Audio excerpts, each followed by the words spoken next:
Last week, I covered a Half-Life 2 horror mod called The Apocalypse, a total conversion mod that puts you on a seemingly abandoned spaceship with the ship AI guiding your way. The only problem is, the ship wasn't actually abandoned, just really cursed. Well, this week, instead of leading you all down a scary/horrifying path, I'm instead going to lead you all down a disgusting, fleshy, and, well, I guess still horrifying path. Because mod creator Kralich has announced a new project that he's working on called Goreagulation. And this mod is definitely something else. Something... ew. Okay, this might be one of the most disgusting mods I've ever had to cover. In terms of looks, I mean, has something like this ever been done before? I legit wouldn't know. Anyway, I ran out of things to say in this intro, so let's dive into the flesh together. LambdaGeneration. We got some more arts and crafts for this week's Fan Art of the Week award. This amazing looking diorama was made by LambdaGen user at MKE88, and it features Gordon and Alex hanging around the muscle car from episode 2. I love how people keep sending these physical projects in. Please keep doing that. If you got fan artwork of your own, post them in the fan art category on community.lambdageneration.com and maybe you'll be featured next. Just a quick disclaimer here. Kralich, this mod's creator, is part of the LambdaGeneration team. That doesn't mean that he gets the special treatment, however, just keep that in mind. All mod creators are equal here at LambdaGeneration, and it goes without saying that LambdaGeneration is not affiliated with this mod whatsoever. Alright, let's get into it. On March 13th, 2022, Kralich announced over on ModDB that he was working on a new mod alongside Raising the Bar Redux and the Burton Equation, which I made a video about as well, by the way. Go watch it! The mod is to be called Goreagulation, which is a portmanteau of gore and coagulation. Yummy. The mod itself was very inspired by Silent Hill and the works of H.R. Geiger and manga artist Junji Ito. Kralich originally came up with this concept for a mapping competition, but as he further developed it, he thought it might fit a lot better for a film mod instead, because why would you limit yourself with such a concept, right? The story takes place in an abandoned industrial facility. Oh, sorry, did I say abandoned?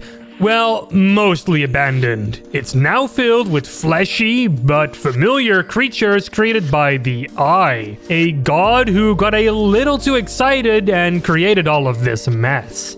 Ultimately, it's your task to scale the MEATY tower and rid the world of the Eye so that horrors like this will never be unleashed into the wider Half-Life 2 universe, which this mod still takes place in.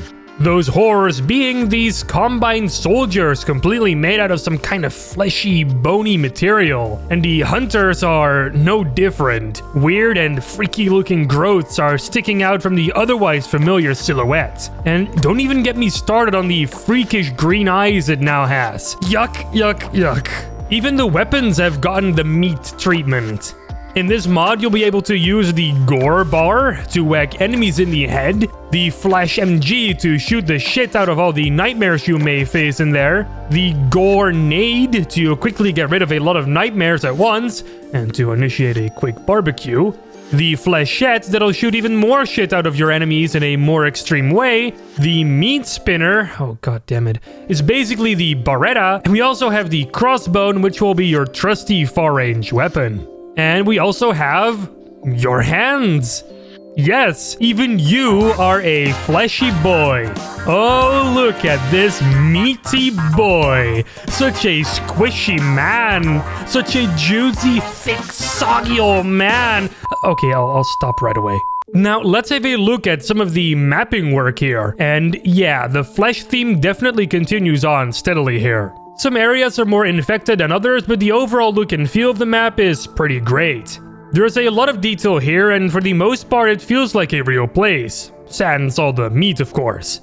At least, I really hope such a place doesn't exist. The maps are also supposed to get meatier and fleshier the more you get through it. You might start in a somewhat regular looking facility and you'd end up in some god's lower intestine, or at least something that might look like it.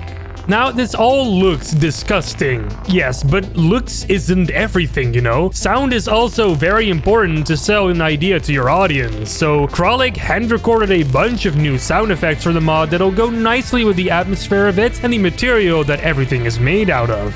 Everything, even the weapons sound effects, have been re-recorded, but unfortunately we got nothing to listen to for now. But we do have some pieces of the mod's soundtrack also entirely made by Kralich.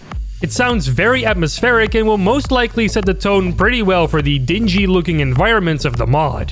There are also a couple more pumped-up tracks as well, probably for combat encounters. They sound pretty decent too, especially for someone who's never made music in his life before. Good job. Kinda reminds me of my earliest attempt at making music actually. I used an effect called Paul Stretch to stretch out me and my friends' voices until it sounded otherworldly and really creepy. It was pretty fun to do and the result is surprisingly effective. So now we come to the question that we ask ourselves every single time I cover mods like these. When can we play them? Well, Kralich actually did talk about a release window in this announcement post. According to this post, he's aiming to have the mod out by Christmas this year as some kind of really dark Christmas present. But I talked to Kralich on Discord yesterday and he stated there that the mod might be out late summer even. He's able to set a release window for this mod quite early because it's actually not really all that big of a mod. It only has about 4 maps and will take around 30 to 40 minutes to complete on your first playthrough. But since there are actually 2 different endings and a choice you can make halfway through the campaign, the mod becomes a bit more replayable. So you might be able to get around 2 hours of entertainment out of this when it comes out, according to Kralich. Do take the mod's release window with a grain of salt though. I know I keep saying this every time, but I can't stress enough that these projects are usually done in someone's personal time. And how much personal time someone has every week differs wildly depending on what else they got going on in their lives. That's why it's key to stay patient and be understanding whenever a project gets delayed. Anyway, what do you think of Goreagulation? Will you be playing it when it comes out somewhere this year, potentially? Let us know in the comments. We're always interested to hear from the community. I think I'll definitely be playing this when it comes out. Its gross appearance is definitely a sight to behold, but that's what makes it unique and super interesting. I'm really wondering what the end product will look like, and I'm definitely here for it once it releases. Because you know what they say, sometimes you gotta battle flesh with flesh. Wait, no, that's not what they say at all. Whatever.